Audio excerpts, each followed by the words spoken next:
नमस्कार दोस्तों, आपका स्वागत है। आज बहुत ही अहम विषय पर हम बात करेंगे। आपने बचपन से सुना होगा और कुछ पुराणों में और गीता में भी इसका थोड़ा सा संदर्भ आता है। हमने बचपन से एक बात सुनी होगी दोस्तों कि आखिरी पल में भी अगर कोई भगवान का नाम ले, आखिरी पल में भी अगर कोई भगवान का स्मरण करे, तो ऐसे वक्त में ऐसा जो इंसान है वो मोक्ष धाम को पा जाएगा या फिर वो भगवान के कहीं ना कहीं घर पहुँच जाएगा।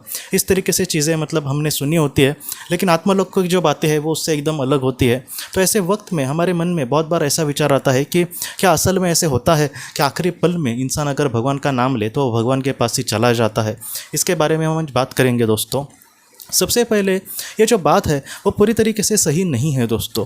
जो इस दुनिया से जाने के बाद आत्मा जहाँ पर जाएगी वो उसके कर्म पर भी सारी चीज़ें जो है वो निर्भर होती है। ऐसा कुछ भी नहीं है कि आखिरी पल में वो कुछ करने की कोशिश करे अच्छा और बाद में उसको डायरेक्टली स्वर्ग मिल जाएगा, ऐसी चीज़ें नहीं है। और ये जो सारी चीज़ें हैं वो हमें कहीं ना कहीं इससे हमें यही सीखना होगा कि हमें जीवन में कहीं ना कहीं आगे बढ़ना होगा या फिर भगवान का स्मरण करना होगा। अगर कोई बुरा इंसान है आखिरी पल में अगर वो भगवान का नाम लेता है तो उसको भी कहीं ना कहीं वो एक आशा है कि वो कहीं ना कहीं एक अच्छा इंसान बन सकता है।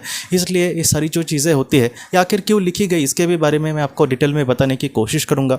लेकिन इस दुनिया से जाने के बाद दोस्तों हमारे जैसे कर्म होंगे वैसे ही इंसान के साथ सारी चीज़ें घटनाएं होंगी। वो स्वर्ग में जाएगा या फिर नरक में जाएगा, वो आखिरी पल में भगवान का नाम लेता है कि नहीं, इस पर निर्भर नहीं है। उसके पूरे जीवन में उसने क्या कार्य किए, किस तरीके से कर्म किए, लोगों को खुशियाँ दी या फिर दुख दिया, लोगों के साथ कुछ बुरा व्यवहार किया या फिर लोगों की दुआएं उसने ली, तो ये जो सारी चीज़ें ये उसका कर्म बंधन बांध लेगी। और उस तरीके से वो जो भी कर्म है उसके उस तरीके से आगे का उसका जो नतीजा है, आगे का उसका जो रिजल्ट है वो उसके सामने आता है दोस्तों। तो ऐसी बात नहीं है कि आखिरी पल में अगर वो सुधारने की कोशिश करे या फिर एक अच्छा इंसान बन के कर्म करे, हाँ तो जो अच्छे कर्म उसने किए हैं उसका भी फल उसको मिलेगा, लेकिन उसके अच्छे कर्म आखिरी पल में किए हैं इसलिए उसको डायरेक्टली स्वर्ग पर नहीं भेजा जाएगा।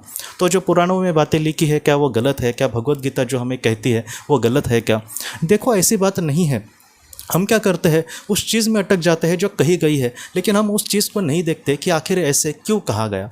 तो ये क्यों कहा गया है दोस्तों कि जैसे पृथ्वी पर या फिर आपने भी ऐसे बहुत सारे लोगों को देखा होगा कि जो बुरे हैं और उनको ये लगता है कि मैं बुरा ही हूँ, अब मैं सुधर कर क्या करूँ। अगर कोई एक शराबी इंसान है तो वो अपने आप को बहुत बार गलत समझता है, उसको ये लगता है कि मैं तो बुरा ही हूँ। किसी के सामने अगर परमेश्वर आए तो बहुत लोग ये भी सोचते हैं कि मैं कैसे उनके सामने जाऊँ, मैं तो एक अच्छा इंसान नहीं हूँ। तो ऐसे वक्त में सर्वशक्तिमान जो ईश्वर है या फिर भगवान श्री कृष्ण जी ने गीता में जिस तरीके से बातें कही है, तो उनको ये कहना है कहीं ना कहीं कि आप कितना भी नीचे गिर जाओ, आपके सामने एक कहीं ना कहीं आपको अगर सुधारना है तो ऐसे वक्त में आपके सामने ऐसी संधि आपको ज़रूर कायनात या फिर आपकी जो ऐसी संधि है वो हमेशा दी जाएगी। ऐसा कभी भी किसी के भी इंसान के साथ नहीं होता दोस्तों कि जिसने बहुत ही ज़्यादा बुरे कर्म किए और अब उसको संधि ही नहीं दी जाएगी सुधारने की, ऐसे नहीं होता। तो वो हमको यही कहना चाहते हैं कि समझो एक 100 साल का बूढ़ा इंसान है और उसने अपने जीवन में ढेरों सारे पाप किए हैं, अब उसकी आखिरी घड़ी आई है। तो ऐसे वक्त में भगवान ये चाह रहे हैं कि कहीं ना कहीं तुम अभी भी सुधरने की कोशिश करो। अब वो 100 साल में आगे की उसको बड़ी ज़िंदगी मिले, समझो 20-30 साल की, फिर भी वो सारे पाप शायद अपने धुल नहीं सकता, लेकिन ईश्वर फिर भी उससे माफ़ी की अपेक्षा क्यों कर रहे, भक्ति की अपेक्षा क्यों कर रहे, भगवान के नामस्मरण की अपेक्षा क्यों कर रहे? क्योंकि कहीं ना कहीं आज वो अगर इस सफ़र में आगे बढ़ता है, वो अपनी गलती को मानता है, वो सुधरने की कोशिश करता है, तो हो सकता है कि अगले जीवन में उसके सामने वो जो सारी चीज़ें आएंगी, पाप का जो फल आएगा उसको वो बहुत ही अच्छे से भुगतने की कोशिश कर सकता है। उसमें वो कहीं ना कहीं ये समझने की कोशिश कर सकता है कि मैंने कुछ गलत किया था इसलिए मेरे सामने दुख आ रहे। तो ये जो सारी बातें हैं वो इसलिए लिखी जाती है। कोई भी इंसान जीवन को इतना आसान ना समझे।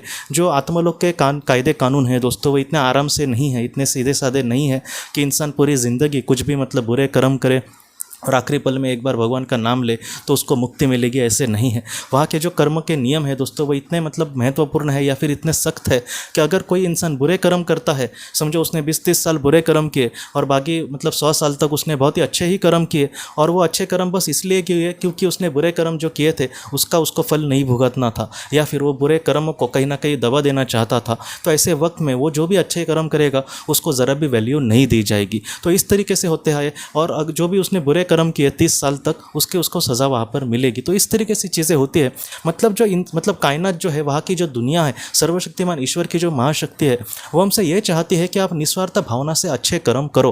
किसी एक लालसा से अगर आप अच्छे कर्म करोगे तो उसको कर्म ही कहा जाएगा, उसको सत्कर्म या फिर निस्वार्थ भावना से किया हुआ कर्म नहीं कहा जाएगा। इसलिए जितना हो सके अच्छे कर्मों से हमें आगे बढ़ना होगा। अगर मुझे कोई एक भूखा इंसान दिख रहा है तो ऐसे वक्त में मेरे मन में आना चाहिए कि नहीं, मुझे उसके लिए कुछ करना है। नहीं तो कोई भूखा इंसान मतलब दिखे और कल मेरी ऐसी अवस्था ना हो, ऐसे वक्त में मुझे किसी ने 2 निवाले देने चाहिए, इसलिए आज मैं उसको देता हूँ। तो इस तरीके से भावना से हमें नहीं देना। निस्वार्थ भावना मतलब मुझे बस उसको देना है, मुझे उससे मतलब एक पल के दुआ की भी आशा नहीं है, अपेक्षा नहीं है। ऐसे कर्म को सत्कर्म कहा जाएगा। और ऐसा जो इंसान है, अगर उसके ऐसे कर्म, निस्वार्थ भावना के कर्म बहुत ही अच्छे बने, तब उसको मतलब बहुत ही मतलब आगे के लेवल को ऐसी आत्मा जा सकती है दोस्तों। तो ये कारण है पुराणों में ये सारी चीज़ें कहने का। पुराणों में जिस तरीके से बातें कही है, डिट्टो वैसा ही हम करेंगे तो वैसा ही मोक्ष हमें मिलेगा, ऐसा नहीं है दोस्तों। ये जो सारी बातें हैं वो लिखी गई है, लेकिन आखिर वो क्यों लिखी गई है इसके बारे में हमें सोचना चाहिए। अगर गीता आप पढ़ेंगे तो उसमें भी आप एक मतलब स्थितप्रज्ञ इंसान बनो। आप जिस तरीके से भगवान की अपेक्षा करोगे या फिर जिस तरीके से भगवान की भक्ति करोगे, वैसा ही भगवान आपके सामने आएगा। तुम सारी चीज़ों में भगवान को देखने की कोशिश करो। तो इन सारी चीज़ों को भी हमें उसी तरीके से गंभीरता से देखना होगा। स्थितप्रज्ञता को कोई भी गंभीरता से नहीं लेगा। नहीं, मुझे तो बहुत सारी खुशियाँ चाहिए, मेरे सामने जो दुख है उससे तो मैं मतलब बहुत ही ज़्यादा दुखी हो जाता हूँ, मुझे जीने की इच्छा नहीं होती।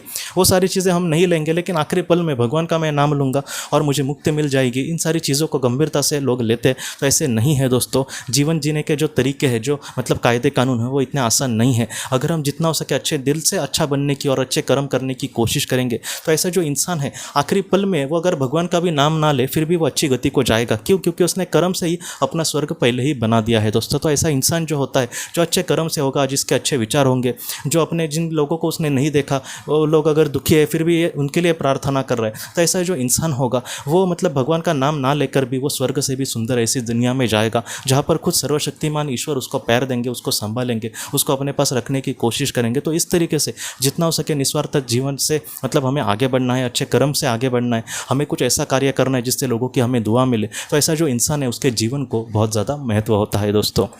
तो दोस्तों, हम अपने अगले वीडियो में मिलते हैं। आप अपने परिवार का ख्याल रखना। आपका बहुत बहुत धन्यवाद।